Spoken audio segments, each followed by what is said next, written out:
Assalamualaikum dan salam sejahtera. Kumpulan kami akan membentangkan sumbangan Aristoteles dalam bidang fizik.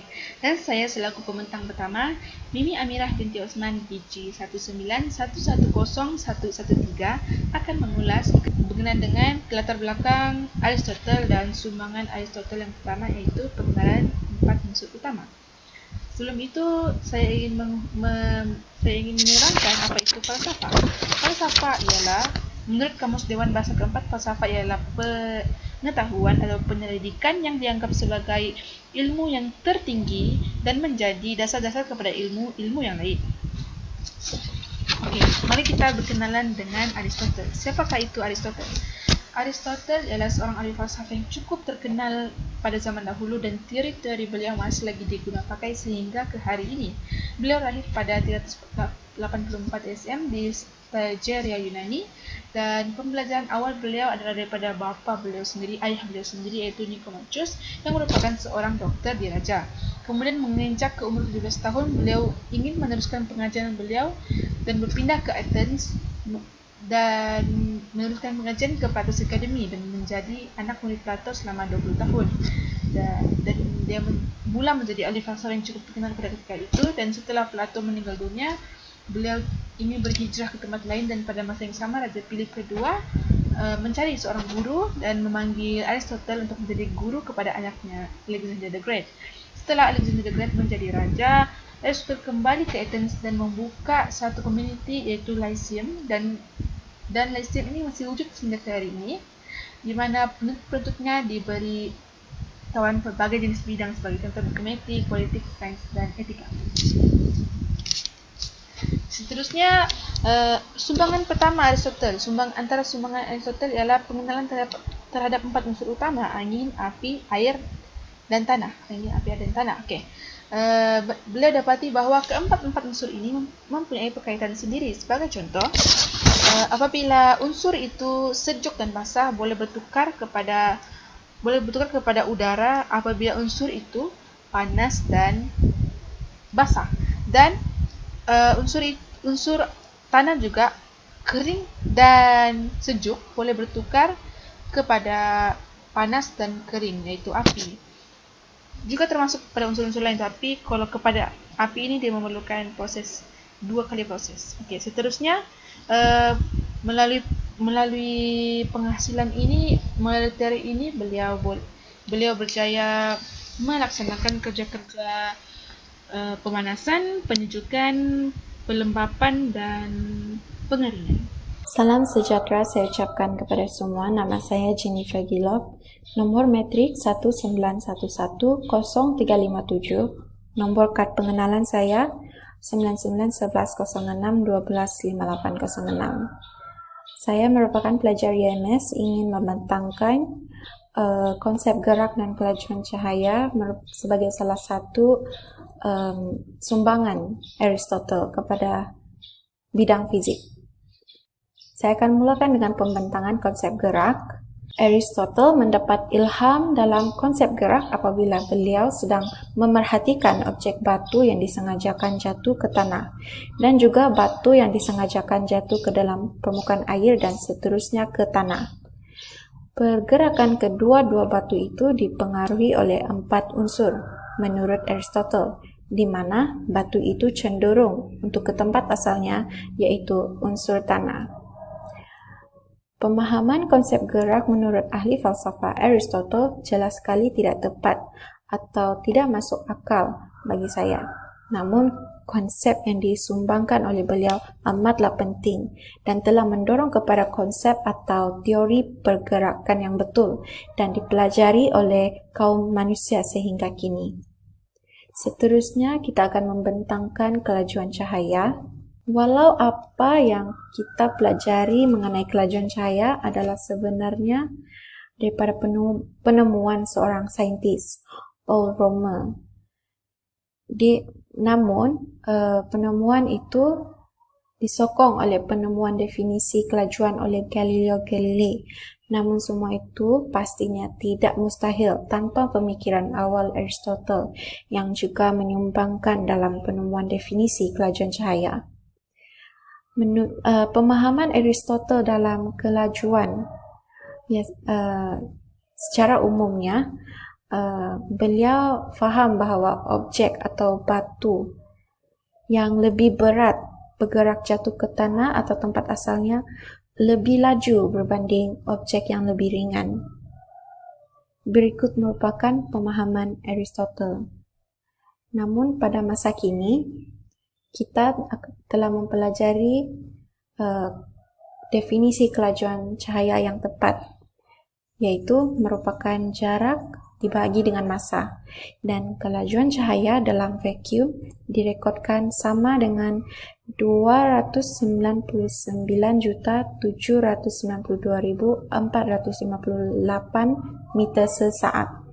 Penemuan ini milik kepada Roemer dan membuktikan cahaya mempunyai kelajuan yang had. Sekian saja daripada saya. Sekian, terima kasih.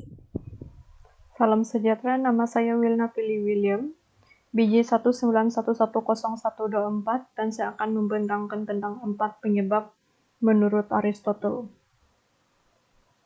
Menurut pandangan ahli falsafah yaitu Aristotle, ilmu pengetahuan ialah untuk mencari sebab-sebab sesuatu perkara yang sedang disiasat. Terdapat 4 penyebab yang digunakan untuk memahami semua kejadian yang berlaku, yaitu penyebab formal, penyebab efisien, penyebab material, dan penyebab akhir. Keempat-empat penyebab ini saling berkait rapat antara satu sama lain. 4 penyebab yang diperkenalkan oleh Aristotle ini juga memberikan penjelasan teleologi tentang sesuatu hal. Penjelasan ini tidak berkait rapat dengan konsep psikologi seperti niat, keyakinan, dan keinginan. Dalam penjelasan fizik pula, Aristotle menyusun semua penerangannya tentang 4 penyebab dengan mengembangkan prinsip-prinsip yang lebih spesifik untuk lebih mengetahui tentang alam, dan 4 penyebab ini merupakan sumber yang paling penting untuk memahami fenomena yang berlaku dalam alam. Seterusnya, alam semesta menurut Aristotle. Alam merupakan ciptaan dalam ayat kaunia, tetapi dalam Al-Quran ialah ucapan dari ayat kauliah. Alam semesta oleh para sufi dianggap pancaran cahaya Tuhan, kerana ayat suci tersebut yang terdapat dalam Al-Quran ialah berasal dari Tuhan.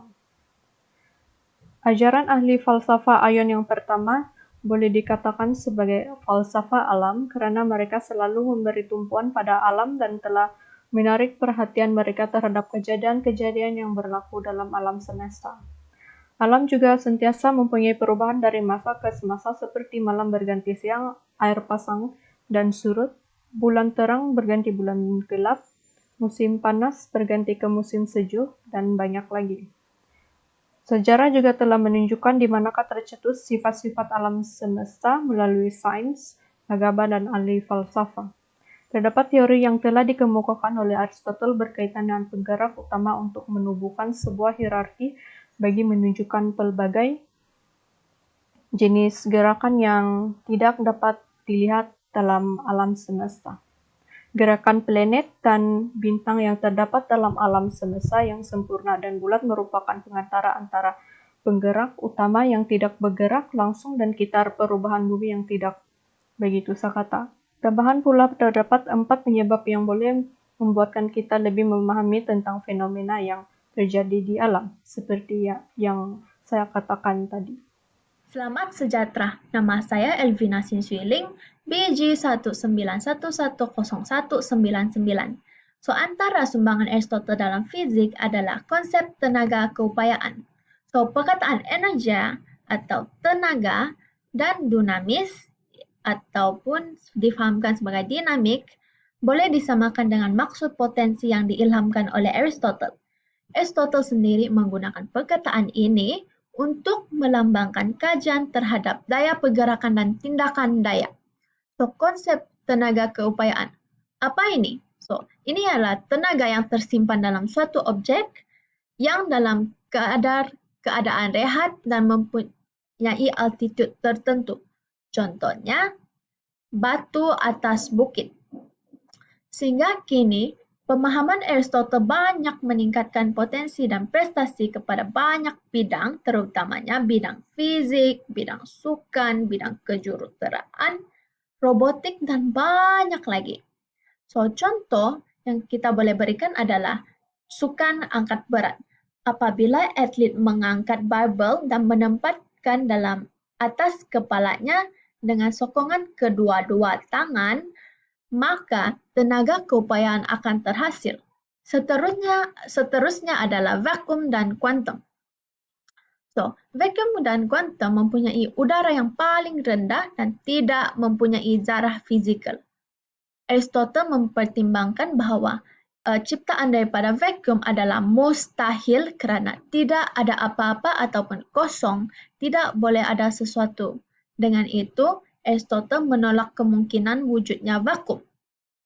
Aristotle menyatakan semua badan akan bergerak pada kadar yang sama dalam vakum.